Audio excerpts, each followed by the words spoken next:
Bom, a gente está com um tempo bem corrido, o Gilberto Castro está aqui com a gente, o Gilberto Lopes entrou agora para a próxima sessão, mas agradecemos mais uma vez a sua disposição em falar sobre o que vocês estão fazendo aí, do ponto de vista de Centro de Oncologia.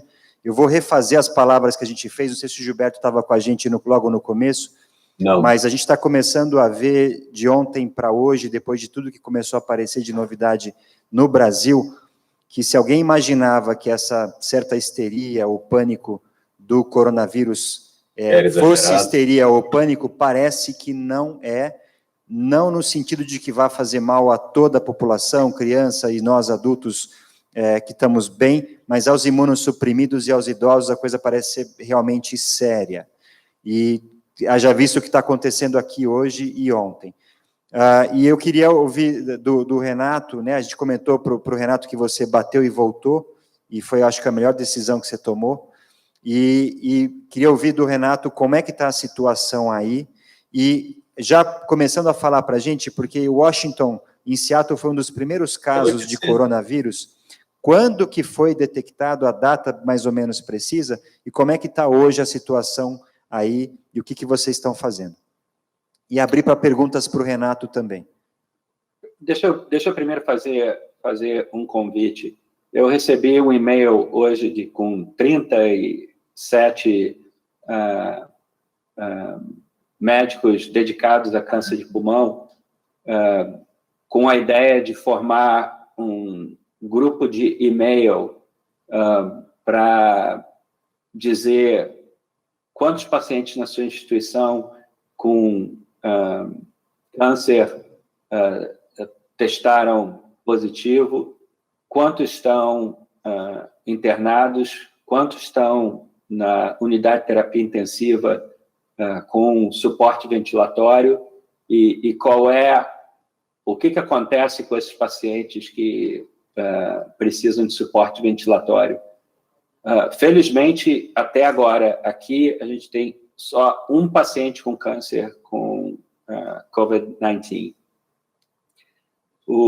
Vai ser extremamente importante entender o que acontece com pacientes com câncer que têm deterioração respiratória nesse cenário.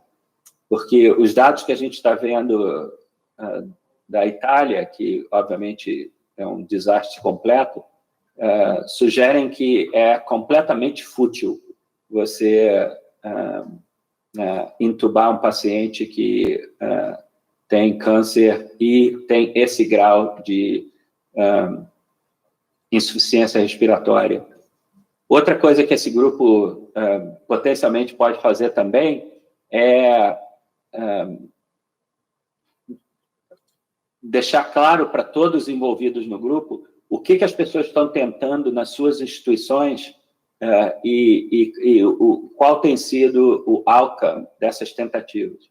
Então, de forma bem concreta, eu queria passar esse e-mail para você, Marcelo, para o Fernando, para o Gilberto, e ver se vocês teriam interesse em todos os dias dar um update para todo mundo no grupo do que está acontecendo nas Renato, passa sim, a gente está começando a conversar, fazer um registro prospectivo geral de pacientes com câncer, não só de pulmão. A gente está começando a discutir isso com a ASCO, ver se a gente consegue organizar nos próximos dias. Conta para a gente o que vocês estão fazendo para evitar, porque a gente já tem um contato de paciente que testou COVID-19 positivo, a gente não tem nenhum paciente ainda, mas a situação em Miami começou essa semana praticamente.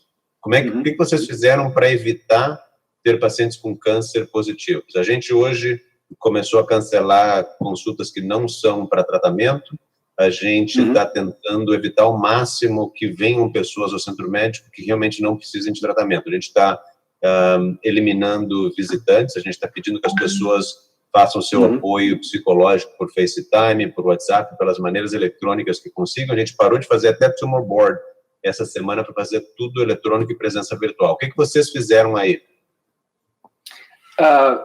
É impressionante que a primeira pessoa que morreu nos Estados Unidos com COVID-19 morreu há exatamente 2 semanas atrás, em sábado, 29 de fevereiro. E agora a gente tem mais de 30 mortes aqui em Seattle e mais de 500 casos confirmados da doença. É impressionante a velocidade que isso pode se espalhar. A gente está fazendo absolutamente tudo o que você descreveu. Além disso, a gente tem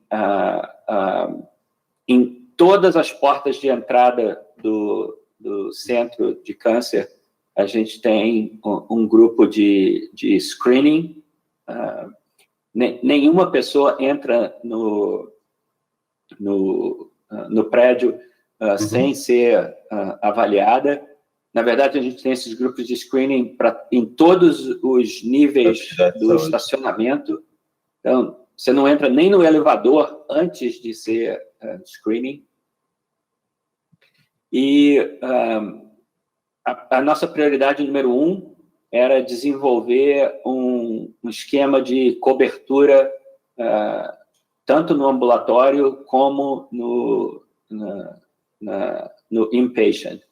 Então, se o médico tem 10 pacientes marcados no dia seguinte e acorda de manhã tossindo, absolutamente não vem trabalhar. Ótimo. Essa é a mensagem. Duas mensagens são muito importantes, Neto, desculpa te interromper. A primeira é que o rastreamento é com perguntas. O rastreamento é saber se quem está tentando entrar no prédio tem sintoma ou teve contato com alguém que tenha risco ou tenha infecção. Então, não é que todo mundo está sendo testado. Infelizmente, a questão da testagem nos Estados Unidos vem sendo bastante lenta. Finalmente, ontem, a gente começou a conseguir testar colegas que têm sintomas. Então, uma das minhas fellows está em casa com sintomas, o sobrinho tinha uma gripe, ele foi testado para influenza, para todos os vírus respiratórios que a gente tenta, que a gente testa, uma bateria de 30 testes e foi negativo para tudo. Então, a gente está esperando o teste de Covid-19, ela talvez seja a nossa primeira healthcare worker com Covid-19. Estamos esperando o resultado para amanhã ou depois. Então, realmente, essa é a parte importante. Isso é uma coisa que já se pode fazer nas instituições de vocês no Brasil, começando segunda-feira, porque realmente já tem circulando no Brasil. Eu duvido que, com a quantidade de italiano que vem no Carnaval, a gente não tenha o vírus circulando no Brasil já há pelo menos algumas semanas. E do ponto de vista de testagem nos Estados Unidos, como a testagem vem sendo tão lenta, eu tenho certeza que a maioria das comunidades... Na Flórida, a gente já tem vários casos de contágio na comunidade, não pacientes que tenham vindo por viagem. Houve vários. O primeiro cluster nosso foi de cruzeiros, foi de turistas chegando ou cidadãos da região chegando em cruzeiros. Então, realmente, a gente tem certeza que já existe contágio populacional na população em geral. E eu duvido que no Brasil seja muito diferente, mesmo com o número de casos sendo relativamente pequenos. Eu ouvi que no Einstein explodiu de 1, 2 casos para 100 em questão de dias. Isso não é o contágio, não é o padrão específico de disseminação da doença. Isso é que a gente já tinha casos que você está testando e aí você está vendo uma explosão maior ainda do que o aumento exponencial que já existe do vírus. Não é para minimizar a situação. É um vírus que realmente se espalha de uma maneira exponencial muito rápida, mas eu acho que essa primeira explosão que a gente vê em lugares como Flórida, ou aqui como na Flórida, como em São Paulo, pode ser exatamente isso também. Renato? O Marcos André tem uma pergunta para vocês. Isso. Aproveitando aqui só um comentário breve, essa semana, faz uma semana que saiu na Lancet uma casuística, a primeira que eu vi até o momento, talvez vocês tenham já alguma reportado que tenha escapado do meu alcance, que foi uma casuística chinesa de mais de 1.500 pacientes testados positivos lá, e desses 1.500, 18 especificamente eram pacientes com câncer, a maioria deles era paciente com câncer de pulmão, né? E, surpreendentemente, o que chamou a atenção é que, desses 18, 8 tiveram uma evolução severa, muitas vezes precisando de terapia intensiva e até intubação, né? E mais um dado que chamou a atenção foi que, desses 8 com evolução severa, 5 não estavam em tratamento oncológico ativo, só 2 estavam em tratamento oncológico ativo, com quimioterapia, imunoterapia, enfim. Eles mencionaram quantos desses 8 e dos outros que não tiveram doença grave fumavam? Tabagismo. Eu não lembro desse dado, mas está na Lancet, tem uma semana essa publicação, tem que olhar com calma. Não tinha menção. Não, o Gilberto está aqui falando que não tinha nenhuma menção sobre tabagismo. Eu não me lembro de ter visto, estava perguntando para ver se alguém viu alguma coisa que eu não vi, porque os dados sugerem que pacientes tabagistas têm piores resultados. E até vaping, até cigarro eletrônico também leva a piores resultados quando você desenvolve o Covid-19. Então, esse é um alerta para a gente, que mesmo pacientes em controle, eu acho que essa medida que vocês estão fazendo é super pertinente. Na quinta-feira, eu já dei uma orientação para minha secretária para remarcar todas as consultas de eletivos, jogar tudo lá para frente, depois de maio, inclusive. Os tumorboards da gente lá do Hospital Alemão Oswaldo Cruz também foram suspensos, então, a partir de segunda-feira, nenhum tumorboard mais acontece. Mas a minha pergunta para vocês do ponto de vista, eu ia exatamente perguntar isso, doutor Gil, do ponto de vista de precaução para o profissional de saúde, o que é que vocês têm feito ativamente, além do álcool gel aí? Renato, quer dizer o que vocês estão fazendo aí? É absolutamente fundamental que você veja qualquer paciente com sintomas respiratórios em isolamento respiratório. Gown, luva e máscara, com protetor de olho também. Para o paciente... Absolutamente fundamental. Para o paciente... Esse é o ponto mais importante. O contato, a disseminação não é só respiratória. O contato é extremamente importante. Tem que cobrir os olhos. Cobertura ocular. Para a gente finalizar, já estamos bastante atrasados, para o paciente em tratamento, que vem para o centro fazer a quimioterapia, além de todos os cuidados que a gente tem, aqui no Brasil, a campanha de vacinação para gripe talvez seja antecipada, e a gente pode indicar o paciente, mesmo antes da campanha, para fazer a vacinação da gripe. A gente não sabe o quanto que isso pode ajudar. Alguma outra questão nesse sentido, que vocês têm visto aí, esse paciente que não tem como não vir, cancelar o retorno, cancelar o follow-up, isso já está sendo feito, já está sendo autocancelamento no Sírio. Ontem os pacientes ligando que eles não vêm. Então já estão autocancelando. E em tratamento? Melhor. Na situação de que você... Vamos voltar ao paciente com EGFR. O cenário comum. Está progredindo lentamente, com certeza, osimertinib já não está controlando a doença de forma total, mas o paciente está relativamente assintomático dessa progressão. Não é a hora de começar a quimioterapia. Concordo. E existe certamente alguma preocupação com relação à imunoterapia, porque esses pacientes, na verdade, eles não estão morrendo do vírus destruindo as células pulmonares, eles estão morrendo dessa resposta inflamatória brusca que eles têm. E de que maneira a imunoterapia pode fazer essa resposta inflamatória pior é especulativo nesse momento. Tá. A grande dúvida é parar a imunoterapia agora também não faz muito sentido, porque você vai continuar com os efeitos por um tempo, então realmente a gente não sabe exatamente o que fazer. Renato, antes de você ir, eu queria ver o que vocês estão fazendo de tratamento para o Covid-19 lá, o que tem de ensaio clínico abrindo. Eu entendo que tem um estudo de fase 1 da vacina que deve abrir em Seattle essa semana ou semana que vem, mas obviamente a fase 1, então a gente não vai ter resultado, não vai ter vacina por pelo menos um ano e meio.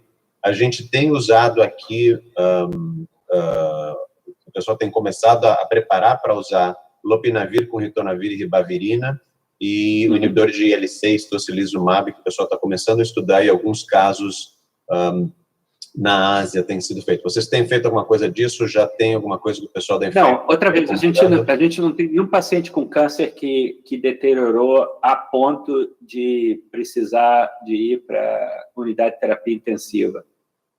Eu acho que esses pacientes têm níveis altíssimos de interleucina 6. E eu acho que, como você está dizendo, existe um interesse na utilização do anticorpo contra interleucina 6 nessa situação. Mas eu não sei de nenhum dado, de nenhuma terapia que parece ter feito alguém que estava doente a ponto de desenvolver insuficiência respiratória ou que já desenvolveu insuficiência respiratória, que iniciou um tratamento e 48 horas depois as coisas tinham melhorado. Renato, para uma mensagem final, você comentou e o Gilberto fez um wrap-up bem adequado para a gente fechar. Para os pacientes, a gente está falando muito de oncologia, né, e centro de câncer, mas de uma forma geral, essa questão de cancelar consultas médicas e evitar ao máximo a vinda de pacientes para o hospital, está relacionada só com a oncologia clínica ou geral? Clínicas e outros centros aí estão cancelando e mandando se evitar o contato, independente da especialidade. A gente sabe do risco do paciente oncológico em tratamento, mas essa recomendação ela é geral? Seattle está parado ou é uma coisa só da oncologia? A gente tem cirurgiões e colegas de outras especialidades assistindo. Ontem a Universidade de Washington cancelou todas as cirurgias eletivas até o final do mês. Parado. Seattle, então, aquilo que você falou no começo... Nenhuma cirurgia eletiva.